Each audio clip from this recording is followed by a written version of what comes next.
here Saturday, September 27th, the Saturday before week 4. I can't believe it's already week 4. By the time we're done with this, we're almost 30% of the way through the fantasy regular season for most people if you play to week 14. So, and we got Down with Fun here, and Kevin is here already. Down with Fun he's gonna make a trade with me on air. No, I don't know, but we're kind of talking a trade in our Dynasty Listener League, so maybe that will come up a little bit. So yeah, make sure to wake up, set your alarms early if you want to see the. Well, it depends on where you are, I guess. But we do have a Ireland game, Dublin. I think they're playing in Dublin tomorrow. So 6:30 West Coast time, 9:30 Eastern time.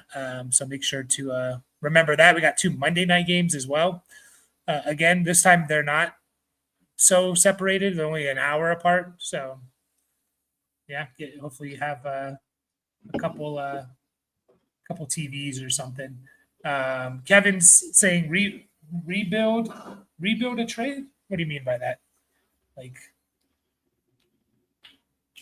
well, let's see. Trade McBride for BTJ and Harvey non-tight end premium. Yeah, I mean, is this Dynasty or redraft? Maybe. Dynasty is easy. BTJ Harvey for me. Maybe he's saying redraft. Redraft, maybe? Instead of rebuild. I don't know. Okay, yeah, possibly. Let us know if this is redraft or Dynasty.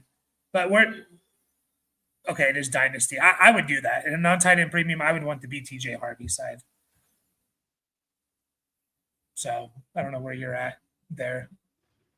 Yeah, sure. I mean, I don't mind the Trey McBride side either. I guess like some of that recency bias, like we keep seeing it from Trey McBride for multiple years, and we still haven't quite seen it from BTJ. Not that we think he's a one-year wonder necessarily, but I don't mind the McBride side. Yeah, it's just non-tight end premium. It's one of those things where like if so in our original home Dynasty league right now, if you believe in WAR wins above replacement, but like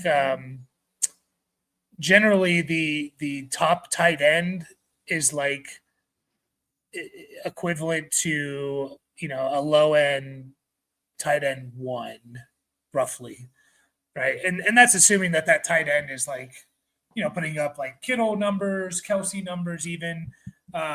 So essentially that's what it is. So I kind of see that as like kind of a wash McBride for BTJ, and then you're getting RJ Harvey on top of it, which we expect to kind of do something eventually. Maybe not this year, maybe later this year, next year, don't know, but he's still a valuable piece in my opinion. So that's kind of how I see it. Tight end premium is different, but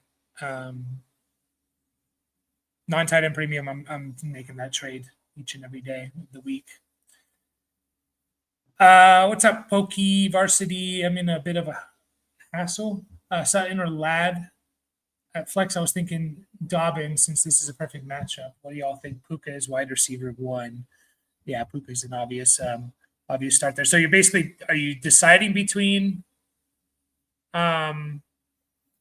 like Sutton, Ladd, and Dobbins, like 2 of those 3 essentially? It sounds like it, right? Yeah.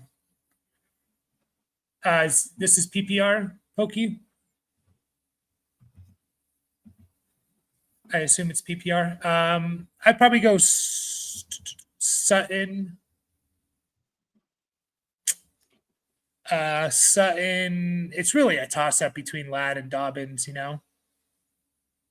If you don't want to rely too heavily on the Denver offense, maybe like just in case something happens. I don't necessarily think it's going to happen, but starting 2 Denver guys, I think it's close enough to where I think I would just go Ladd and Sutton and avoid starting 2 from the same offense. I don't know. Where are you at with that? Yeah, I'm fine with that. Not starting two Denver guys, but I think my initial lean is to just start the two Denver guys, honestly. Yeah. Yeah, I mean, good matchup for all three of these players. I mean, obviously the two of them from the same team, but the Giants are a good matchup for wide receivers. To start, we talked a little bit about it. I mean, is slightly inflated from that Cowboys Giants game, and when there's only 3 weeks in the book, like one game like that can really influence it. So you got to be a little bit hesitant there. And I do like Ladd's matchup the most out of all the wide receivers, assuming I think it's Andrew Phillips that he's going to see the most. But I like the matchup for all their receivers as well. So, yeah, I think I would go Ladd and Sutton, but I don't mind both Denver guys if you wanted to do that as well. Where the Bengals are third worst for running backs. So, who scores more points this weekend, Caleb Johnson or Kamani Vidal? This is not a start sit question. I think Caleb sucks.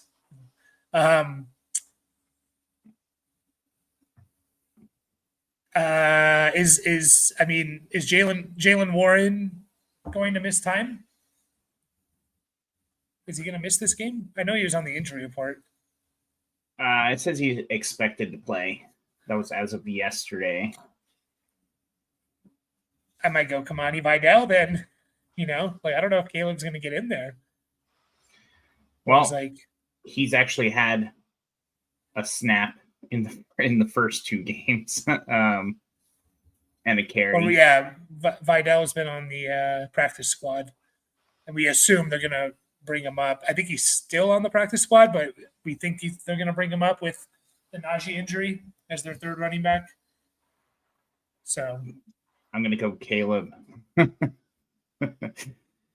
How much would you bet on it? I don't know. $10,000.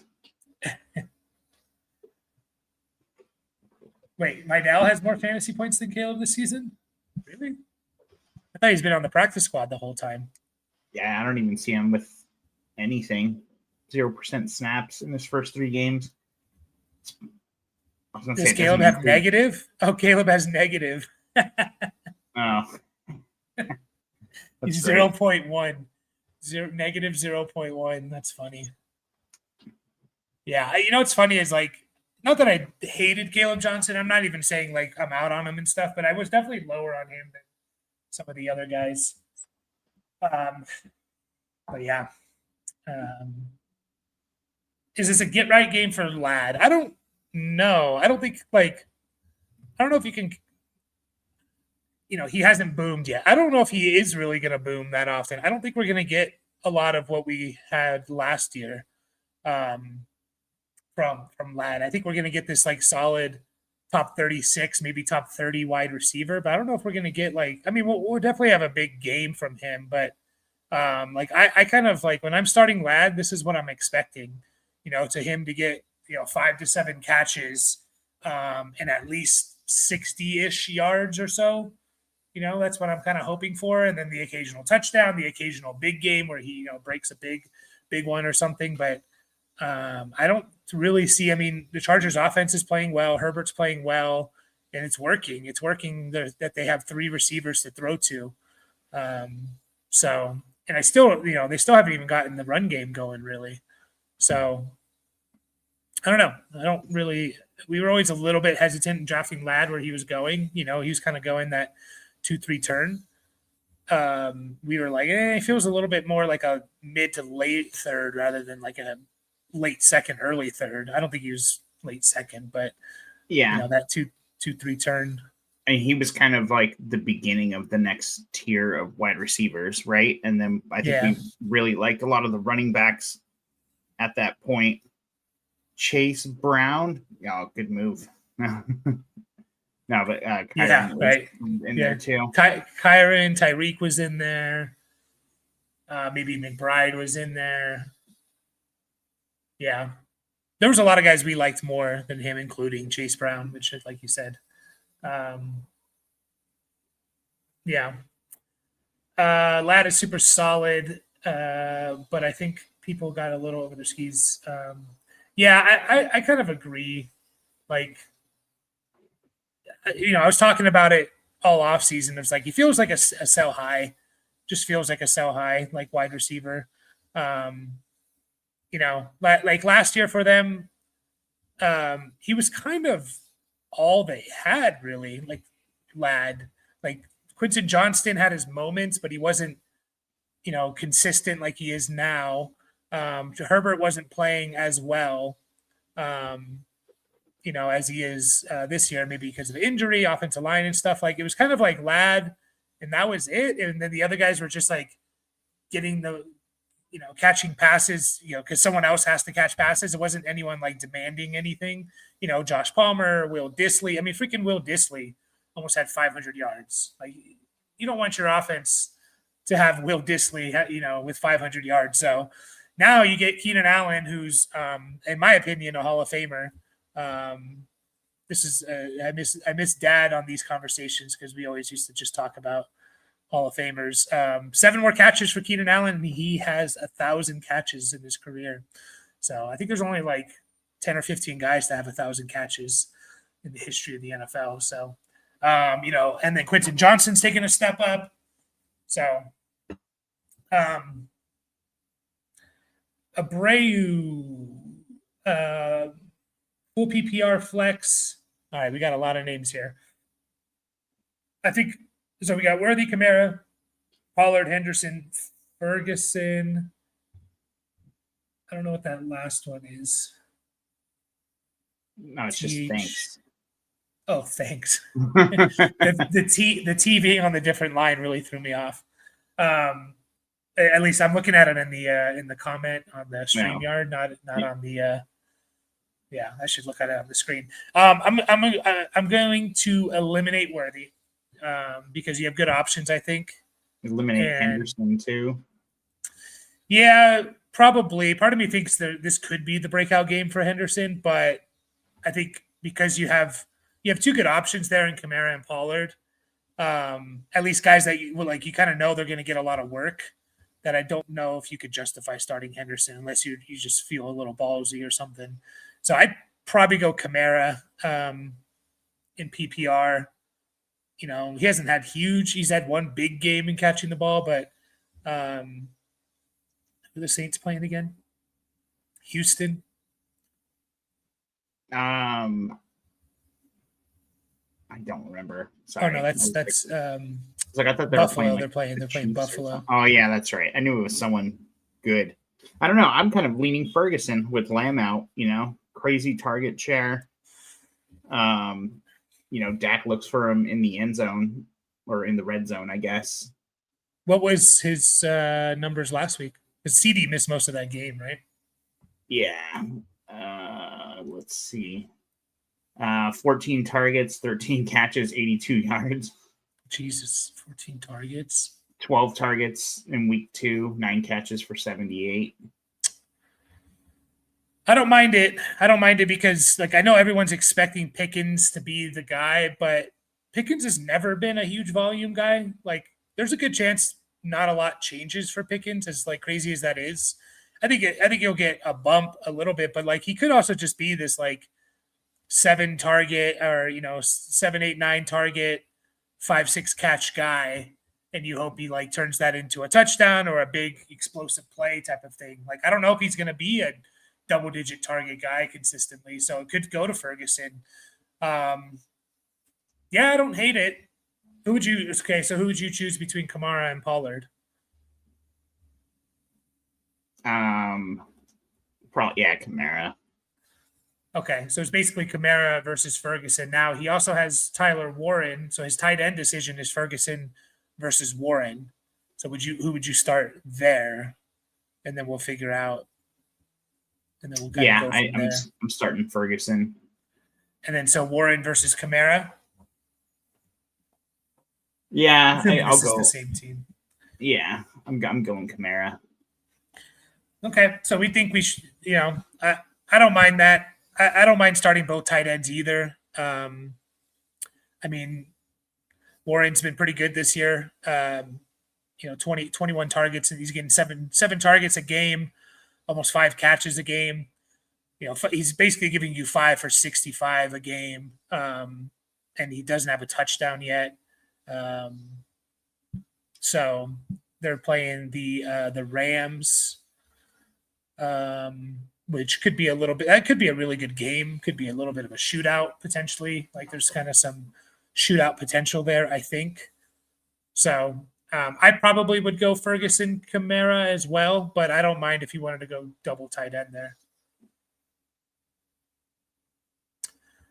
Quentin Johnson had the targets last year. What's up?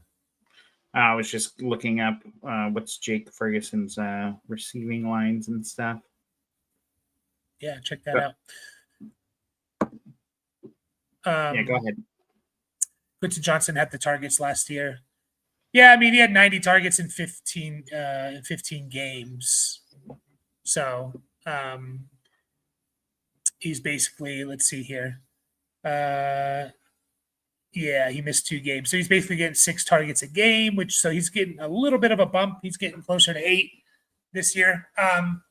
Yeah, I mean, he's their big play guy. And I think just thinking about their team last year, I think Keenan Allen has really helped Quentin Johnson a lot of just like,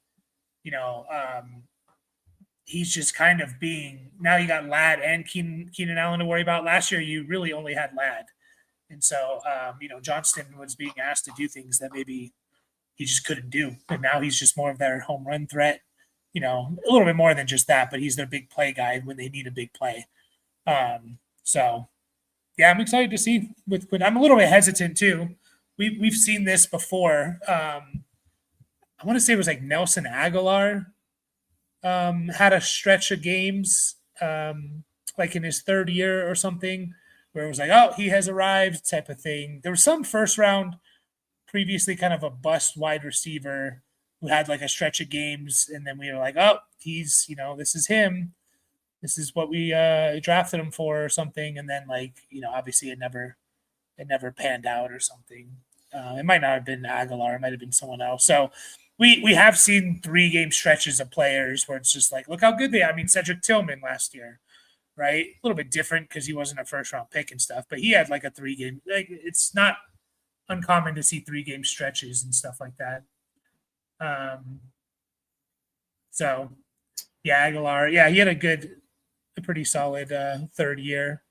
Aguilar did 750 and 8 touchdowns. Also with the Raiders, he was pretty good, 900 and 8 touchdowns. So. Yeah, so I'm in our Zeus league. I've started off 4-2, so we play 1 game against the median. By the way, guys, hit the like button for us if you haven't. Get some more eyes on this video. Subscribe if you haven't. All that fun stuff. Join our Discord if you haven't. I'm going to leave the link here in the chat. Anyways, I started off 4-2. I didn't think this team, and it still could go either way. So I didn't necessarily think this team was going to be that good. I'm very top heavy. I got Gibbs, Walker, Devontae Adams, Bucky Irving, Achane. But then I'm also starting guys this week, like potentially like Kavontae Turpin, Demario Douglas, Chimere Dike, right? Because we play in deep rosters.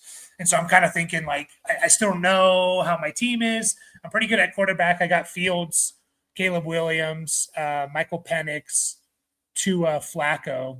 So, I got 4 guys there that I feel pretty confident in all year. And we'll pause that here and get to Kevin, who so graciously donates to us here. He says, give my Ferguson, get Chase Brown and Evan Ingram. 12-team PPR tight end premium. Tight ends. Other tight ends are Kraft and Kelsey. Brown would be my RB4 in first place, start 10. And this is Dynasty, Kevin, or is this redraft? I know you're a Dynasty guy, so you had a Dynasty question earlier. So let's start talking about that. We get Chase Brown and Evan Ingram in a tight end premium league. Evan Ingram has been a huge bust, right? This year. He's been injured or he's injured as well. Is that right? Yeah, he says he's on track to play this week. It doesn't sound like he really needs to excuse me, start him though, because he's got Kraft and Kelsey. Yeah. He's not playing enough to even consistently start him. He hasn't even hit. He's averaging 38% snap share so far this year. Justin Fields is going to play. So essentially, it's to me and Jaylen Warren expected to play, like you said. Yeah, Justin Fields just got cleared too, in case that comes up at all. I know he was on track, but I like this trade. I like the Chase Brown and the Evan Ingram. It is dynasty, by the way. Yeah, I was kind of going off of that. Yeah. I agree. I'm hoping once the Bengals offense gets their shit together, maybe not this week, maybe not ever. They have to be playing. They have to play better than what they were. But I mean, Chase Brown's still getting every carry, and he's involved in the pass game as well. Obviously, that touchdown upside kind of evaporated a little bit when Burrow went down, but maybe not necessarily. I think Jake Browning's gonna put together a decent enough season for the Bengals. Yeah, I think I agree with you. I wouldn't be shocked though if you did, like, we fast forward to October of next year and it's like, oh yeah, I lost that trade because Ferguson's a consistent top 10 tight end. Chase Brown, they draft someone else, or he's just not even a part of their offense anymore. And I didn't get anything from him this year or something. So yeah, and they did just give Ferguson the contract in the offseason too. And we know how valuable the Dallas tight end, whoever he's been, who was it before? Dalton Schultz? Yeah.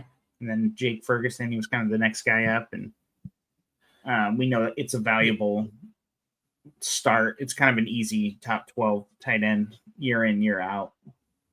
Mm-hmm. Yeah. So I like that trade, Kevin. I wouldn't be shocked if you lost it, but I think it's a fine trade to make. And kind of you're kind of buying low on Chase Brown because no one would have done this trade 3 weeks ago. Absolutely no one. So you're kind of buying low on him. And even if he doesn't do anything this year, there's still next year when Burrow comes back or later this year. So I don't mind that at all. Oscar says just Ryder. I think just traded. He says traded. Yeah. Just traded Jamar Chase and Swift for Neighbors. Your thoughts, please. I don't like it. Yeah, it is redraft. I don't like it either. I do think Neighbors. Who would you take, Neighbors or Chase?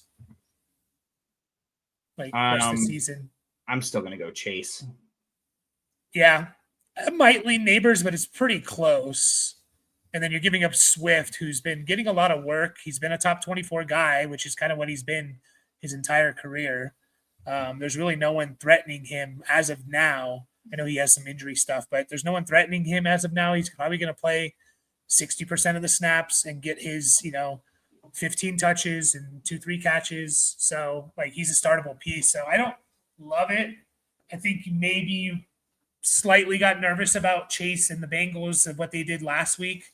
And that was historic. That was like terrible. I worked that game and it was just like, holy crap. It was just a meltdown. It wasn't even necessarily Browning's fault or any one person's fault. It was just like fumbles, derailed it. It got out of hand quickly. It's a mental thing. Like, you come out of halftime and you're down 30 points already. Like, how can you mentally be in that same mindset of like going out there and performing? He still gave you 5 for 50, even in that like terrible performance. So I prefer the Chase Swift side. If it was just Chase for Neighbors, if it was just Chase for Neighbors, I wouldn't mind it. But yeah, the Swift there is kind of, I lean that Chase and Swift side there. Yeah, and it's kind of funny too because Neighbors had a real shit game last week also, Yeah. and they both had like monster games in week 2, like 165 or 167 yards with a touchdown for Chase and 2 for Malik. Yeah, I don't know. Yeah, I don't really like it. Yeah. Oh, I got that Jake Ferguson. Oh yeah, go ahead. Let me grab my water. All right. So his catches, the over under is 6.5. So he's got to get 7 to cover. I don't like that. But his receiving yards are only 53.5. Not only, but he's been smashing that the last couple of weeks. So I think I'm gonna go more. That's interesting because 6.5. So you're saying there's a good chance he gets 6 catches. His yards per reception is pretty low this year, I guess. I was going to say he's probably close to like 9-10 yards per reception, but it's a 6.8. But yeah, I think I would go over too. So yeah, Oscar, we're giving you our honest opinion and stuff. Like that's what you asked for. Like we're not going to sugarcoat it because that doesn't help you. So don't love the trade, but I mean, Neighbors could be awesome with Jackson Dart. It's a little bit of a wild card, And Jackson Dart's a bit of a wild card. And if Jackson Dart's really good or even just like above average, like you could just see a huge, target share for him. Do you think I can get an RB1 and wide receiver 3 from Trey McBride? I think you could. Yeah. I think you could potentially. That team would have to have some depth for sure and a lack of a tight end. So it's like probably only like one person in your league that has a need for tight end and depth at running back. So, yeah. And I think I would do it. And I think I would, if I'm getting an RB1 and a wide receiver 3 and I can start both those guys, I think I would do it. Who's the RB1 that you're thinking? Like you could actually get? Are we going off of how they were drafted? All right. Let's think about it. So, do you think Omarion Hampton's going to be an RB1 going forward? Obviously, there's a chance. But... Yes. Okay. Top 15, let's say. Sure. Because I'm just looking at the guys that are up there already. It's like you're not getting, Taylor, Cook, Bijan, CMC. You're not getting any of those guys. What about Chuba and a wide receiver 3? Would you do that? Yeah, or Kyron. I would Kyron aim for. Mm-hmm.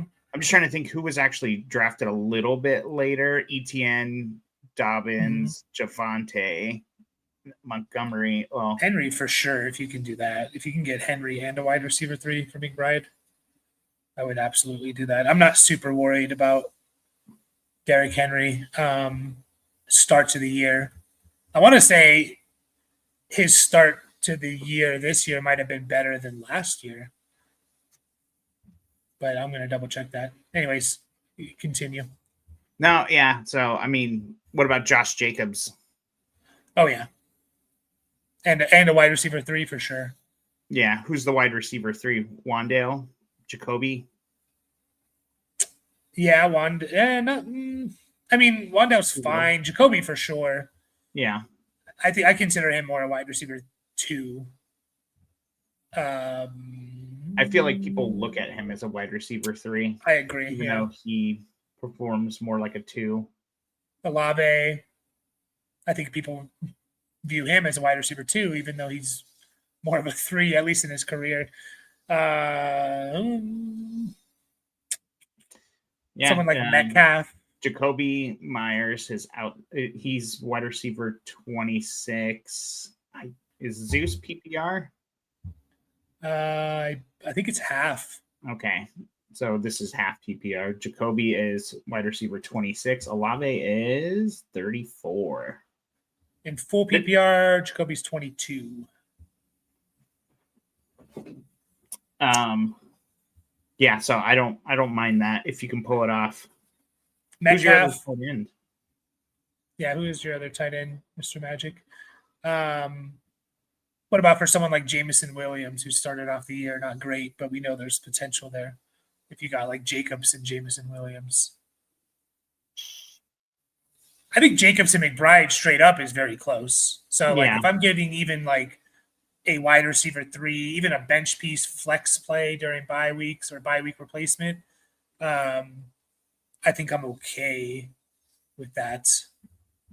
Yeah. He doesn't have another tight end. Oh.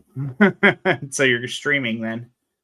Yeah, which I think is fine. Again, I'm always when it's non-tight end premium, like I just think the difference that tight ends make is it's not great. And by the way, McBride's been fine this year. Like you're gonna look at it, he's gonna be tight end 1, but like or top 5 or whatever. But not all tight end 1s are created equal and stuff. Like he's been good. Now he only has 1 game over 15 PPR points. And like last year, he was consistent. I think he averaged over 15. Yeah, 15 and a half. So like he's kind of started off the season not bad, but like a little bit of a disappointment, I think. I think you would expected a big game already from him, and we haven't gotten it. So yeah, I mean, hopefully there's some guys on the waiver wire there that you can pick up, or bye weeks are going to bring more people on the waiver wire. So, yeah. Jacoby Myers over under 5.5 catches. Who are they playing? Chicago. I'd go over. All right. I'd go over. Bowers might be healthy again, so something to keep an eye on there. But yeah, I'd go over. I mean, he's hit that twice this year. And I think that's going to be a potential shootout / close game. So, did you pick the Raiders this week to win? No, pick the Bears. Yeah, fuck the Raiders. Yeah, fuck them. I did pick them though. Yeah, I just did it more because I don't like the Raiders. Like I thought it was close enough to go either way. To protect. Well, I can't even call him innocent, but I was visiting one of our friends last night, and he told me, he's like, you know what? I think I'm going to be a Bucks fan. Fuck the Raiders. And this guy is hardcore. You know him. You love him. Yeah. And it's frustrating, man. It's because he really likes Baker Mayfield, and he kind of looks like him too. So that kind of works. He's the Mexican version of Baker Mayfield. Baker's awesome, man. Like the swagger that he plays with, and when he's like playing well, it just all kind of comes together. So yeah, I don't want to spend, I want to get to other people's questions here, but I will talk. So I kind of was setting this up. So it's our Zeus Dynasty League. It's a very deep league. We're starting 12 players. My team, I'm still not sure about my team. We started off 4-2, so I'm in 4th place. I'm scoring wise, I'm like, you who started off 2-4, you've scored basically like the same amount as me. Another team starting 2-4 scored just about the same as me. Dad's team, so I'm not like, oh yeah, this is a legit top 4. This is kind of like, we'll see. I'm very top heavy. Again, I got Gibbs, Walker, Devontae Adams, Bucky Irving, Achane, Andrews in a tight end premium league. I got good QB depth. I got Fields, Caleb, Penix, Tua, Flacco. So at least 4 guys that I feel confident there. But I'm also starting guys because it's a deeper league. Kavontae Turpin, Chinray Dike, Demario Douglas. I think I lost I lost Connor and Jaden Reed, which hurts in this league because those guys were like starters. And so like I'm kind of like, what do I do? Right? I definitely need to add some starters on this team. And I think Penix is the player I want to try and diversify into a couple of starters. And so I'll be open and I don't think Down with Fun minds it, but I offered Penix to Down with Fun, who I think he's going into rebuilding mode. He started off the year 1-5. And I think, he's kind of going into like, rebuild type of mode. I don't know. Maybe you can correct me if I'm wrong there, Down with Fun. So I offered him Penix and a 3rd for Pickens, Dobbins, and a 2nd. And he's a little bit hesitant on it because of the 2nd. And I get that. And I wasn't sure. Like, I'm a little bit hesitant on trading Penix for Dobbins and Pickens. because I think Penix is still a very good piece in a super flex league. I know I'm good at quarterback, but we know how quickly that can change. And just being good at quarterback is so valuable in a super flex league. Like having 4 guys is unheard of, kind of. Like there's like 1 or 2 people that have that usually. So it's a little bit of a power position. I'm a little bit hesitant about trading him away for just Dobbins and Pickens, who I think can help me this year. But Dobbins, he's kind of, you go year to year with him. Pickens, I think you can look a little bit more in the future, but I think both those guys are like top 24-ish guys. Maybe Pickens has more upside with the Lamb injury. We'll see. And so I'm a little bit hesitant about just trading Pickens Penix straight up for those 2. And so that's why I threw in like that 2-3 swap. So yeah, where are you at with that? Like in terms of like trading Pickens for, let's just say two starters, top 24-ish guys. One of them that has a little bit of long-term help, but both of them are a little bit up in the air in terms of their long-term future. Yeah, I mean, Dobbins, obviously it's the health, right?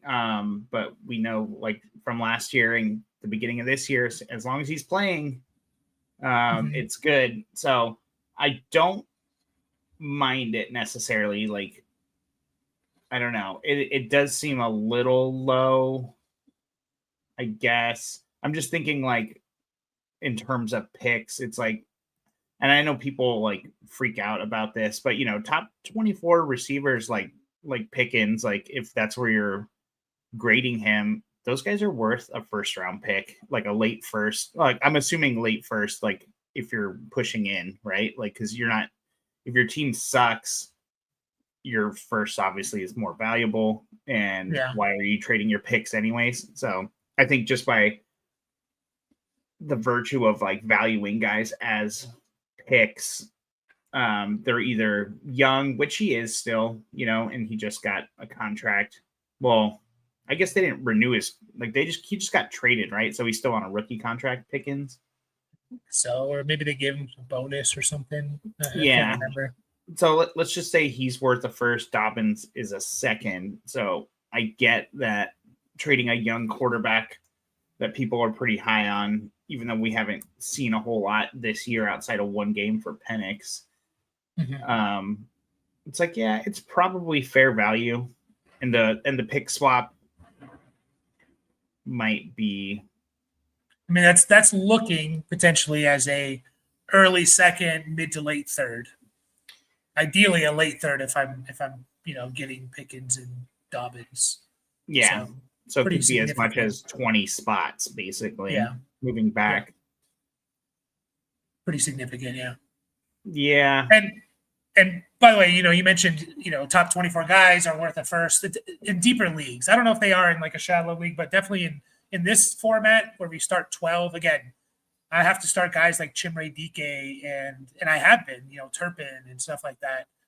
And a lot of guys are like that. Even the guy I'm playing this week who's 5-1, and he has, he's on top.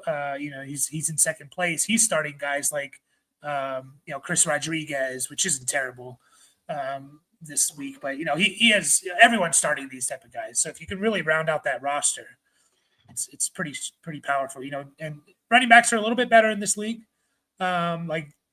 Basically, Dobbins has started off as like a top 20 guy, top 24 guy, and he is ranked as a top 47 player as of now in this league. So, everyone's starting 12 people each week. That's 144 players. He's in the top 50, which is pretty valuable.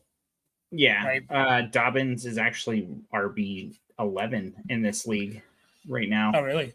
Yeah. Okay. I don't know if that'll hold up, but I mean, he finished as as RB 23, and that's not even on a per game basis last year. Mm. So, yeah, I mean, I think it's pretty fair. Maybe you have to throw in a third for the following year to kind of round it out a little, or even your fourth. Yeah, I don't mind also maybe throwing in like a dart throw player potentially. I don't know really who that is on my team.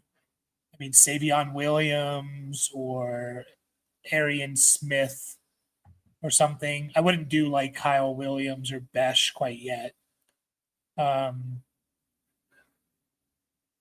Yeah, we can keep discussing this. That's kind of where I'm at. Like I'm a little bit hesitant just doing it for those two guys. Yeah, I understand your hesitancy about giving those two guys and also your second, which could be very early. Maybe a third, fourth, if we do it like a third, fourth swap or something. I don't know. But let's get to some of these other people. Sorry, were you going to say something else? No, I was going to say that's probably a little bit closer, just given his second could be the 13th, 14th, 15th pick. Yeah. But we've heard a lot of rumblings too about the class. Yeah.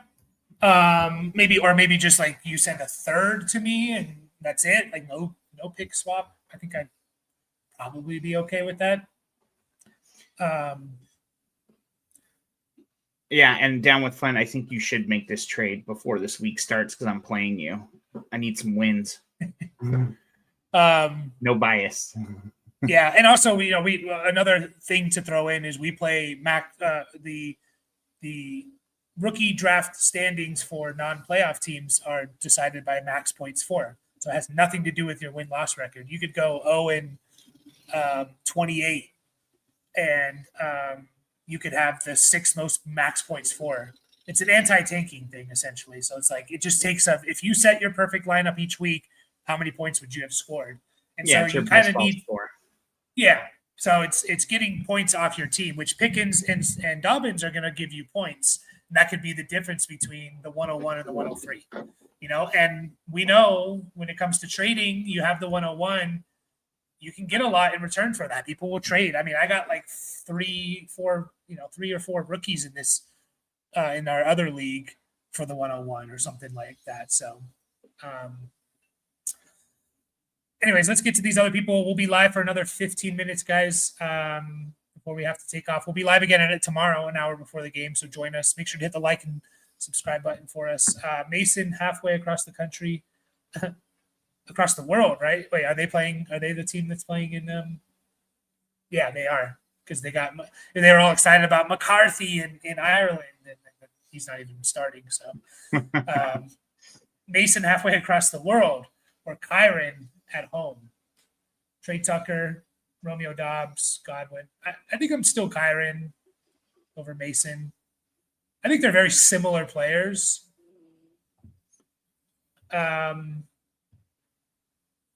Yeah, where you at with this? Can you only start one? Yeah, all the other guys are receivers, so seems like it. Yeah, I think I'm gonna keep my feet to the flames and start Kyron.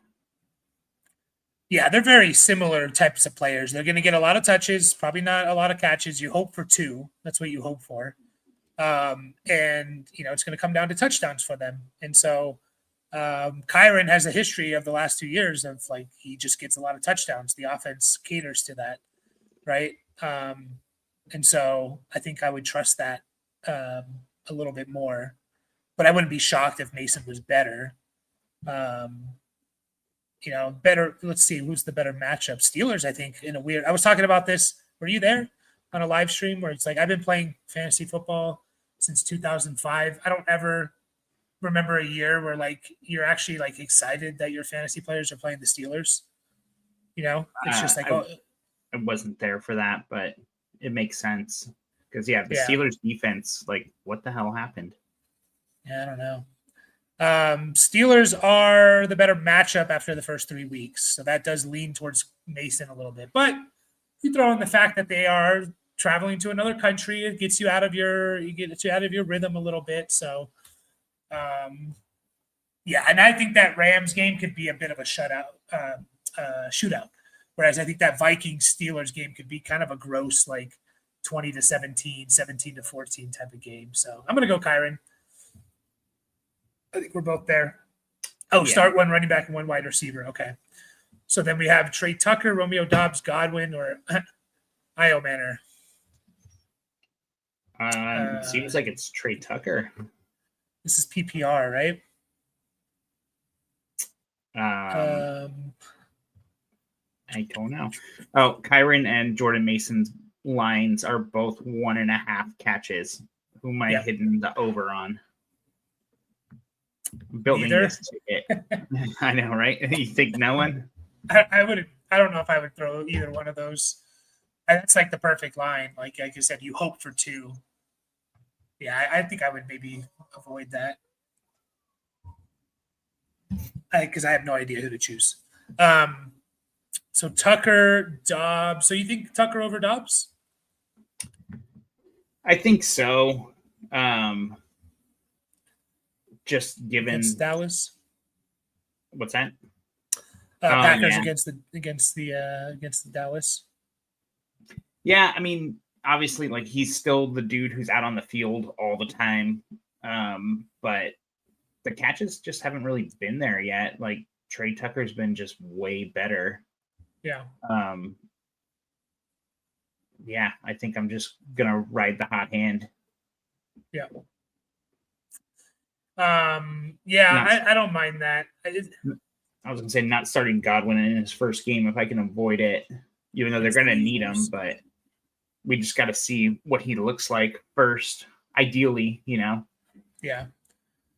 Yeah, I don't mind Dobbs or Tucker. I think I do lean Tucker, though. The upside is there for him, as we've seen. So, Henry, we talked about that. PPR, don't have another tight end. Definitely went into this year knowing I'd probably be one of the worst teams since I faded running back. Yeah.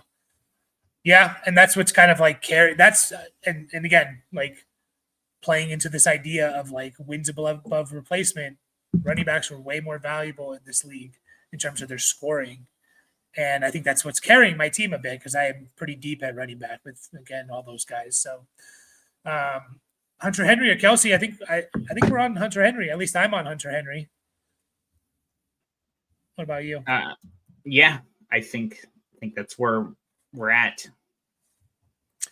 Yeah, I think Kelsey could do some damage this week against the Ravens, right? The Ravens, yeah.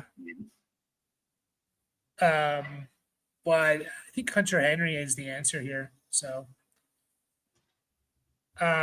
would you rather trade Hurts or McBride? If I trade Hurts, I have Fields and Goff on standby. I just need a strong RB1. I mean, if you have Fields and Goff and you have no other tight end, then I would trade Hurts. And I think you could get more. I don't know about that. But, I'm totally fine pivoting from Hurts to the combination of Fields and Goff and getting a strong running back. So rather than trading my only tight end, who's maybe the best tight end. So, yep. And then, yeah, your running backs, you got a couple of guys that are getting a lot of work. Warren's been good this year. Pollard getting a lot of work, not great, but they've had some tough matchups. Chase Brown, I'm not very optimistic about, but he could bounce back. Charbonnet might be looking like a start, to be honest. Like, it's going to be a little bit risky because he's going to be sharing, but, he's getting the value touches in that offense. So I don't think you're down super bad with running back, but yeah, that's the way I would go, Mr. Magic. Yeah, we can definitely talk more in DMs. And yeah, we can figure something out here. Morning, need a flex. Williams versus Green Bay. So Javonte Williams versus Green Bay or Judy. I'm going with Javonte. Yeah, it's got to be Javonte. Like, we haven't seen anything from Judy so far. Like the biggest misses. Yeah, pretty bad. Yeah. Given where we drafted him and stuff, and I mean, just the Browns defense is just too good. Like they're kind of the opposite sort of like team that you want, like bad offense, good defense. You want the good offense with a bad defense for fantasy. Absolutely. Yeah. Yeah, it's Javonte, even though he is playing that Green Bay defense, which, you that's probably why that's the only reason you're asking this question, is because of that Green Bay defense, who, is legit. But I still think Javonte is going to have potentially half the amount of catches Judy has, 2 or 3, and Judy could have we haven't seen him more than 5 this year. So, and plus, he's going to get the touches you hope for. It's tough. I don't expect a whole lot from either one, but yeah, we're going Javonte there. Mahomes or Danny Dimes? What has the world come to? It's Indy. By the way, it's Indiana Jones now. That's his new nickname. Indiana Jones. Definitely has to be Indy because he's super cool. Yeah. I mean, so is this a fantasy question or just like who would you rather have if you had an NFL team? I assume it's fantasy. No, I know. Because the NFL team is definitely Danny Dimes. Yeah. I know. Why Mahomes, I want to say Mahomes leads quarterbacks in rushing this year. I thought I heard that. That could have been before Lamar played in that Monday night game. So let's see. Actually, Mahomes has how many rushing yards does he have? No, he's got more than Lamar by 7. Yeah, so I think he might be leading. Why can't I find his rushing yards? He's got 125. Yeah, 118 for Lamar. 125 for Mahomes. Yeah, so I don't know anyone else would be. Josh Allen has 114. So I think it's to me it's Mahomes. Baltimore could be a shootout. Their defense has been really bad, and if Mahomes is going to continue to run the ball, which again, if it is a shootout, he will. It scramble a lot. So. Yeah. Yeah, I was looking to see who's been better against quarterbacks, and they are close. What, Ravens versus Ravens have been really Rams? bad. Sorry. Yeah, Rams have been kind of middle of the pack-ish. So, yeah. No, it is Mahomes for us. What about Fields versus Jones? You going Jones there? Or Fields? I don't know why I asked twice. What's that? I don't know why I asked it twice in a weird way, but yeah, I'll just go Daniel Jones. I think Fields could easily outscore him. He's playing Miami. Maybe, you know what? I think I'm going to go Justin Fields. Yeah, it's a little tough. I think I'd go Fields as well. Let me ask. Is Jones running the ball? Just like touchdowns, right? He's got 17 rush attempts so far for only 55 yards. But he has like 2 rushing touchdowns or something. 3. I think. So I was going to actually just bring that up. Mahomes actually has 2. Okay. Never mind then. Fuck my question. So you still Fields? Yeah, I think I'm gonna go with Fields. Yeah, definitely easier matchup. I mean, it's got to be right. Miami's got to be down here. Oh yeah, they're second to last in fantasy points allowed to quarterbacks. Second to best. They allow the most. Yeah. It's like, how do you say that? I say they allow the second most or whatever. They project Indiana Jones to score more points. Yeah, that's fair. But, I mean, Mahomes, without really any of his weapons, in terms of Worthy and Rice this year, Mahomes has still been a top 8 quarterback. He's getting Worthy back. Now, we didn't know how healthy is he. We'll see. I would just go Mahomes. So I think it's close enough to where I think I'm just more comfortable with Mahomes. I was going to say the rushing touchdowns for Daniel Jones might be a little fluky too. They got Jonathan Taylor, who's going to take that role largely when they get closer to the goal line. I mean, you can kind Yeah. of see it in the stat line. In week 2, he had 6 rush attempts for 2 yards and a touchdown. So that's usually going to go to Jonathan Taylor. Mm-hmm. Yeah. Agreed. All right, we'll get out on this. A dynasty PPR 1 and 2, but most points 4. Okay. So would you give Corey Krosky Merritt, Christian Rodriguez, Tesla, a 26 first, or Kyron, Corum, and a 26 third? So JCM, Christian Rodriguez, Tesla, and a 26 first. Okay, so you're getting the Rams backfield and a third back. Yeah, I think I would do it. I'm assuming. Oh wait, most point 1 and 2, but most points 4. Okay. What? How many starters in here, J-Dabs? Like, are you starting like 12 in this league, or are you starting like a standard 2 running backs, 2 wide receivers, a flex or 2? Yeah, how many starters without kicker and defense? Because that could change it for me, but I think I would go the Kyron side. Start 10. Yeah, so I'm just looking at JCM and Corum are probably a wash for the Kyron manager specifically, right? Like you're kind of handcuffing Kyron. Like I think JCM has a better chance. Like obviously, like he carries more value, but to the Kyron manager specifically, it's probably close. And the other 2 guys are basically like you're not. What are you trading for Chris Rodriguez? A 4th? Yeah. You know, like you're not getting anything for him. Tesla's probably still worth a 3rd.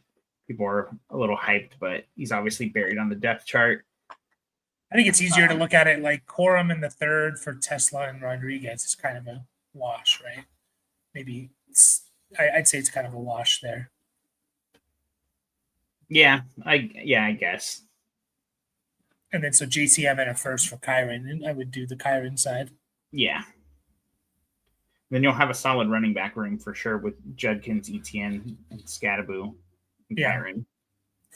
Thoughts on trading JJ, Bill Krosky, Devontae for Garrett Wilson, Mason, Travion, and Diggs? Pretty low on running backs right now. My main would be Kamara, and I have May. This is redraft, Pats, or dynasty. If it's redraft, I would take. I think I like the first side better in redraft. Really? I mean, Krosky Merritt's not a starter, so it's and Devontae's it is redraft. You're basically getting like one for sure start in Justin Jefferson and Devontae Smith. You're starting, but who knows what you're getting. I think I'd take the second side in redraft, which it is redraft.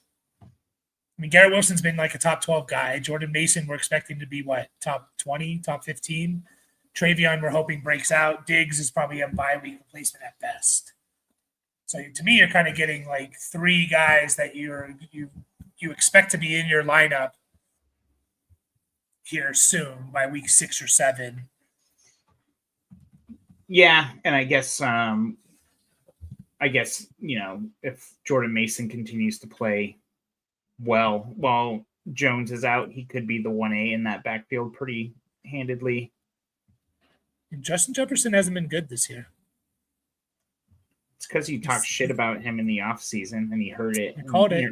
You're in his head. I called it. He's been wide receiver 25 this year. Hasn't had a game over 15 PPR points. So, yeah, I think I would go the Garrett Wilson Mason side. I just feel pretty confident in those 2 guys being top 15 at their position, at least over the next few weeks for Mason, maybe longer. And Travion, I still think has some upside. He definitely has upside. So, all right, guys, we need to take off. Appreciate everyone. Join us tomorrow, an hour before the games kick off. And we will see you all then. So appreciate you all. Enjoy college football if you watch it.